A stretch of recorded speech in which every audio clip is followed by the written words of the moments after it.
Senator Parent, I know you wanted to say something, so I'll recognize you now.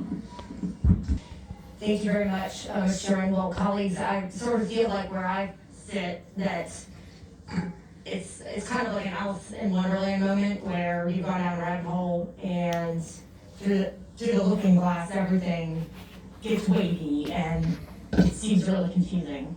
But to me that seems like a sort of alternate universe that we don't have a lot of evidence of, frankly. And there's a lot of misinformation or misstatements even being disseminated by some witnesses, probably in good faith.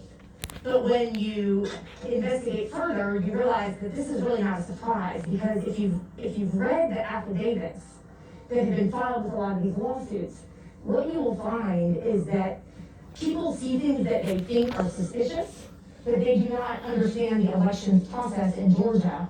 And once that gets investigated, you find out that what they've actually seen are things unfolding the way that they should be. And I just would like to mention just a couple of those things. First of all, in the video that we were shown, as I mentioned to our Whip Gooch, the Secretary of State has issued many statements about all those things that were raised in the video. And the Secretary of State says our monitor was there. And in fact, since this morning, they've identified the person. It's a young white guy between 25 and 30 wearing a blue jacket. It is in the video. That is their monitor. That was there the whole time. Some people have filed affidavits not understanding that there is a duplication process when ballots can't be scanned, when they're torn, when they're UOCAVA ballots, because then when they're UOCAVA, Uniformed Overseas Citizen Absentee Voting Act, something like that, people are putting them on home computers at their houses abroad. They have to be duplicated, and there's a procedure for doing that. So you see a lot of these affidavits where people are like, this seems weird, this seems fraudulent, when actually it's the process. The human error raised in DeKalb, there have been, by Mr. English, I think, there have been numerous news stories about that. That would have been caught later in the process. If you canvass the vote properly at the county level, before you go ahead and submit it, you will catch things like that. And that discrepancy would have been identified, even without, and I'm not saying he didn't identify discrepancy. He did. It's just that it never rose to the level of being a problem, and there's no evidence that it wouldn't have been caught. So it's not evidence of fraud. People who think, oh, I didn't request an absentee ballot. Well, you're on the rollover list. 600,000 people. So there's just a lot of things where we really need actual evidence of things that are provable, that are widespread irregularities that would rise to the level of having flipped the election.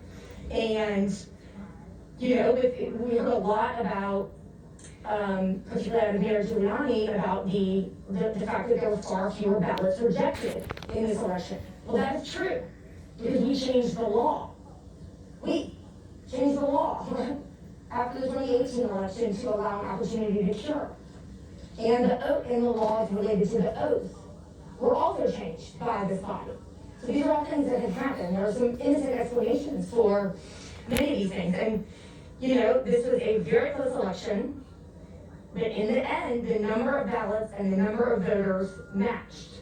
After the hand count, they matched. The number of voters and the number of ballots matched. And that has been confirmed numerous times. We did a hand count with the human readable text for the presidential election. We're about to complete our third count. I feel like if we were truly interested in getting to the bottom of a lot of concerns that people have raised, and I do think that those need to be addressed, because faith in our elections is crucial. People do feel that results can't be trusted. That is a problem. First of all, there is the 23 investigators and 250 complaints at the Secretary of State's office. But even aside from that, if we were interested in finding out the truth behind statements being made, we would have a hearing where many of those could be discussed, and we could ask questions of people that have knowledge about how Georgia's election systems are run.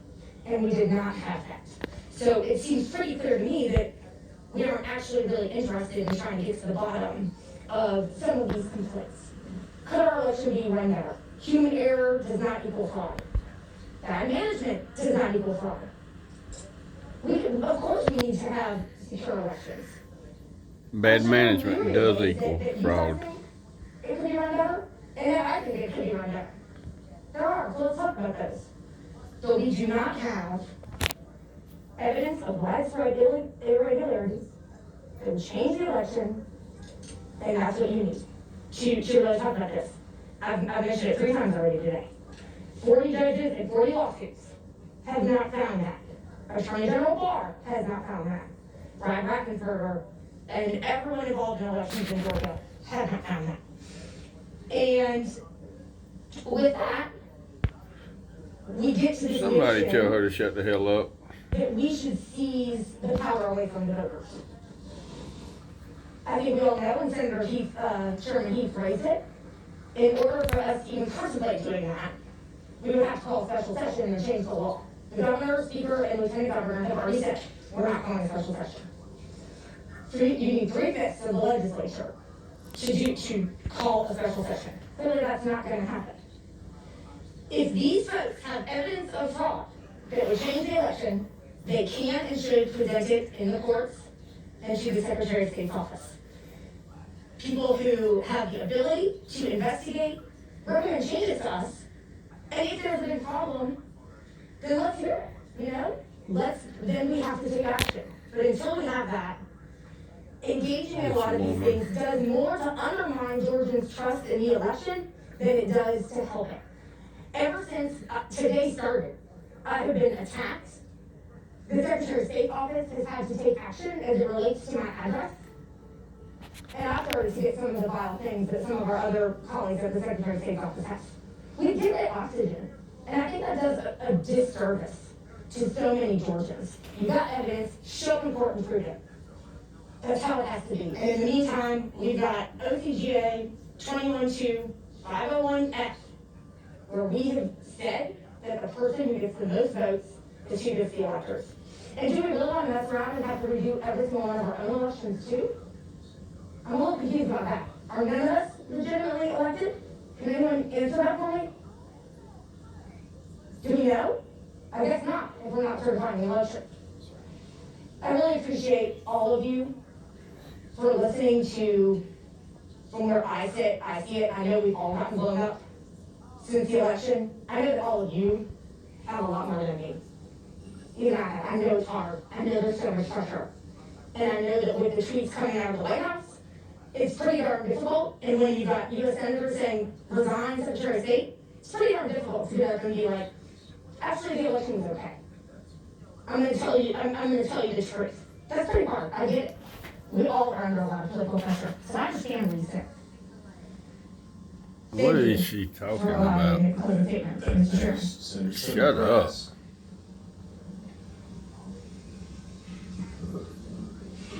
Lock this woman up.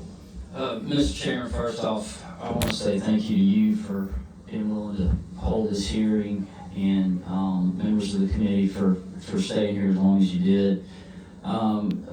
Regardless if we heard evidence of fraud or not, we owe it to our citizens to find the truth. And what we know is if we dig in and when we do find the truth, there's going to be a large part of this population in this state that is not going to be happy. But the truth is we owe them that. We owe each and every voter in this state an opportunity to see the truth. And again, we keep talking about the fraud, but for me, I want to know, was state law followed? And we have heard clear evidence today that state law was not followed time after time after time. And that is a problem. And if state law was not followed in an election, then we do need to keep an open mind on the path forward. Again, we all are under tremendous pressure, all of us, because this is a pivotal point in the state. You don't know pressure, brother. And there's no decision. None of y'all know pressure. So I pray for each and every one of y'all I pray for myself that we all make the right decision, but I really pray that we dig in and we find the truth. Senator Gooch, did you want to make? Yeah, I want to thank you for letting me be in here today. I'm not a member of your subcommittee, but I have been here all day. I started out with Chairman Heath in the first meeting where we had a couple of hours of testimony, and this meeting is going on now for, 6 hours? I know now why I don't want to be on the Judiciary Committee.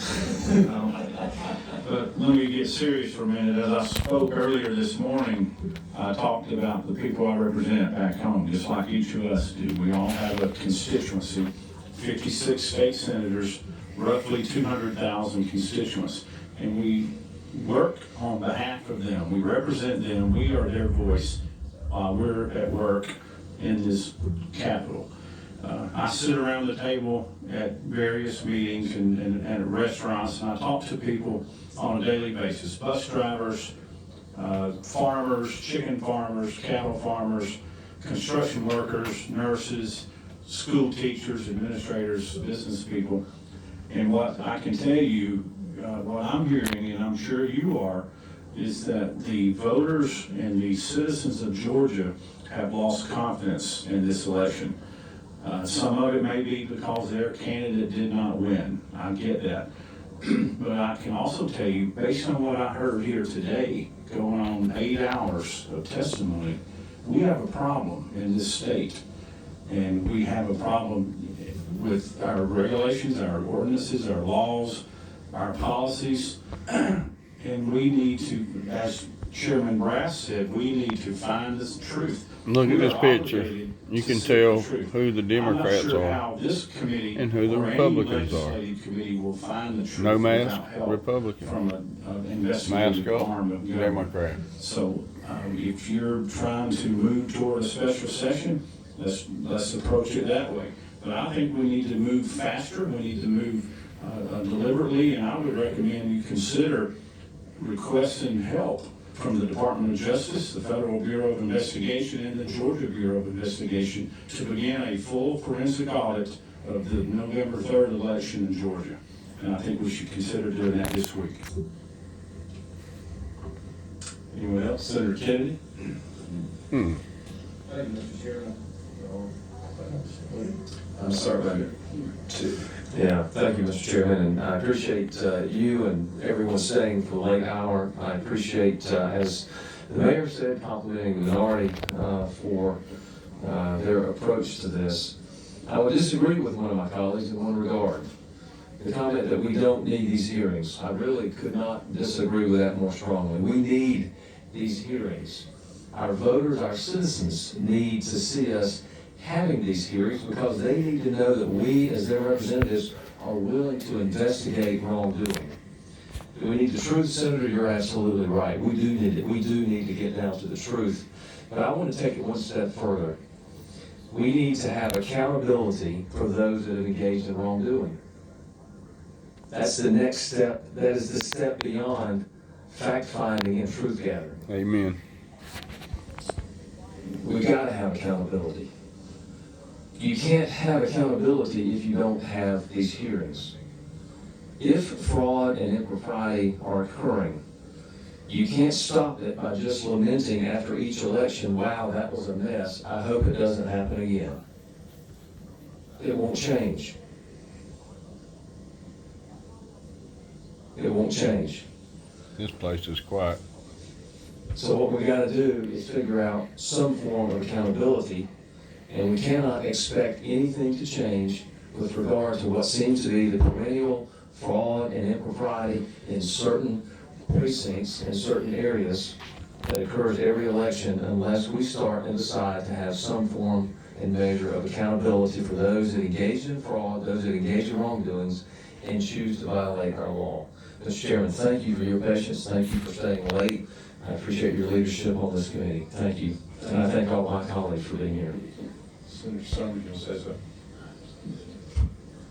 Mr. Chairman, thank you for allowing a non-member to sit at the table and be engaged in these topics.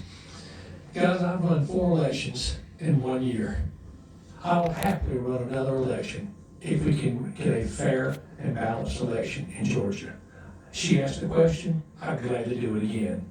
I'm telling you straight up, I totally believe that we should be called in special session and allow the legislative process to take place and make sure, as several of these senators have said, that we give people the honest truth about the election. Whoever wins, wins, but we need to know the facts and we need to know who that person is. And I would gladly do a re-over in my election if that's what it takes. But boys and girls, we're here to vote instead of to be strong. It's going on, baby. We acted like legislatures and come together, ask our governor to call us in for a special session. He wins either way. If we find no improprieties, the governor looks good. If we find improprieties, the governor looks good. Let's get on with it. Thank you, Mr. Chairman. Amen. Senator Beach. Yeah, Mr. Chairman, I want to thank you for allowing me to be on this subcommittee. I'm not on judiciary, but thank you for allowing me. And I also want to thank you for all the hard work you put into this. For a guy that's leaving office, you have put in a lot of hours on this, and I just really want to thank you. But I just would say I agree with my colleagues. I think Senator Brass hit the nail on the head. We got to get the truth. And I think you hit the nail on the head, Senator Gooch. We got to restore voter confidence. I can tell you the voters have lost confidence in our system. And I'm going to tell you, in my 8 years here in the Senate, I have never received so many emails, phone calls, text messages. I put my cell phone number on my website and on my Senate page, so I've been getting a lot of calls. And I want to just share one of the calls that I keep getting. And I had a lady call me, and this is kind of the calls I'm getting. And she said, Senator, she said, I stood in Alfredo Library for 2.5 hours to early vote. And I went in there, I showed them my driver's license, my photo ID, I signed my name, it matched the signature in the database. I got my card, I voted, I checked my ballot, I scanned it. She said gave the stylus pen back, I got my sticker, I walked back to my car, and I was proud I waited 2.5 hours to vote. I didn't have a problem with it, I voted. Now she said, because of the agreement that Senator Dolezal talked about with the Secretary of State into, she said, I know now on absentee ballots, they don't have to show ID. The voter signatures don't have to match with the database. And she said, I feel like my vote was compromised. I feel like my vote was diluted. And I feel like my vote didn't matter. And I'm not going back to vote in January. I said, ma'am, I need you to go back and vote. You got to go back January 5th. But that's what we're dealing with right now, and that's why I'm so glad we had these hearings.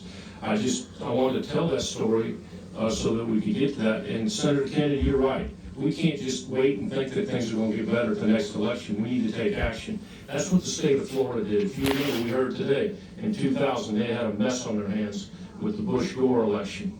They got their results back in by 9 p.m. on election night, and we were still counting votes 2 weeks later. That's ridiculous. It's uncalled for. And Broward County and Dade County were a mess. They got it cleaned up. They've got twice the population we have, twice the elderly population. They had more absentee ballots, and they're on 2 different time zones, and they got their votes in and called at 9 o'clock. Our goal as a state, in my opinion, should have the election results by the 11 o'clock news the night of the election, so our voters know that we've got the winners and the losers, and we should be able to do it. But we got to get to the truth and then figure out how to make it right. So I'm glad we had this. I hope we dig into it and have investigations and make sure this was a fair election and make sure the elections from here on out are fair. So thank you for all your hard work, Mr. Chairman. Thank you. Senator Tiller, did you want to say something? Thank you, Mr. Chairman. I asked a lot of my questions earlier today, but thank you for giving me a second to close. First, I want to thank the members of the committee. I appreciate your cordiality today and how you handled things, even though I know there was a lot of passion. But I do appreciate how you handled yourselves. There were things I learned today. When I came into this room, I'd gotten a lot of questions, just like many of you, from calls from your constituents. And because of some of the things I heard today, I think I'm better prepared to answer some of them. I'll carry you back through just 1 or 2 of them. When we heard from the Colonel, and he mentioned about things from Dominion, I'm sure you got a lot of calls about that as well.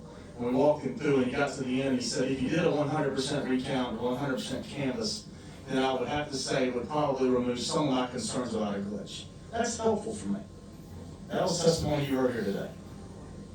When you heard from Grace Lynn, the student from Georgia, who talked about not being able to, going in and hearing that she had already requested an absentee ballot. I know I've heard that 100 times. I'm sure you've heard it as well. The testimony that we were able to get from her, and then thanks to Senator Jordan, Senator Dolezal, and others, we were able to show her, no, here's how that actually works, and we were able to help answer her question, which watching that is going to help me answer questions for my constituents. Those are the things I learned.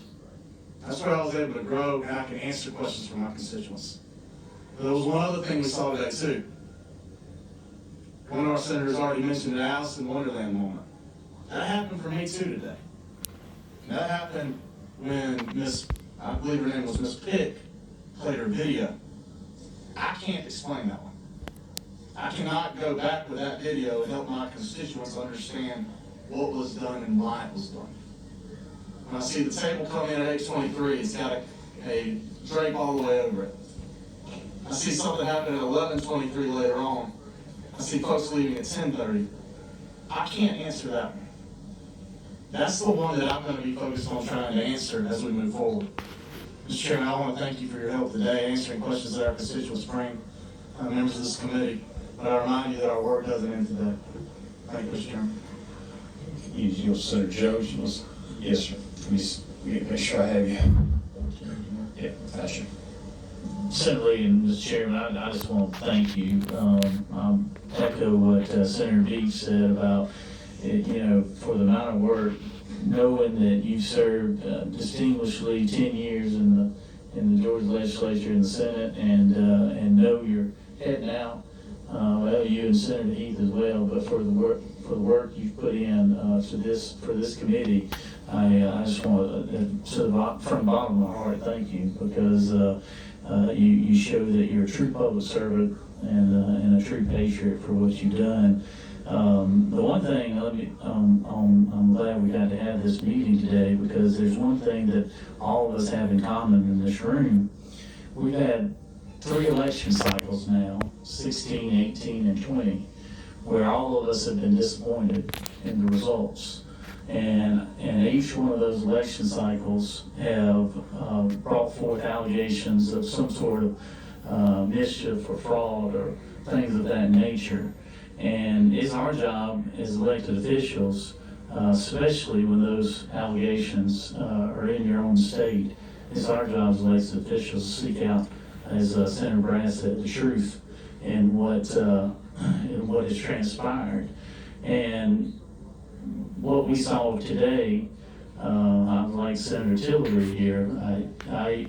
I was seeking answers to questions to share with constituents, and like as he eloquently said, what we witnessed today with the video from State Farm Arena, those have raised a lot more questions about the process, as well as what went on, particularly in one county here in our state. So my only regret is that we haven't started these hearings sooner.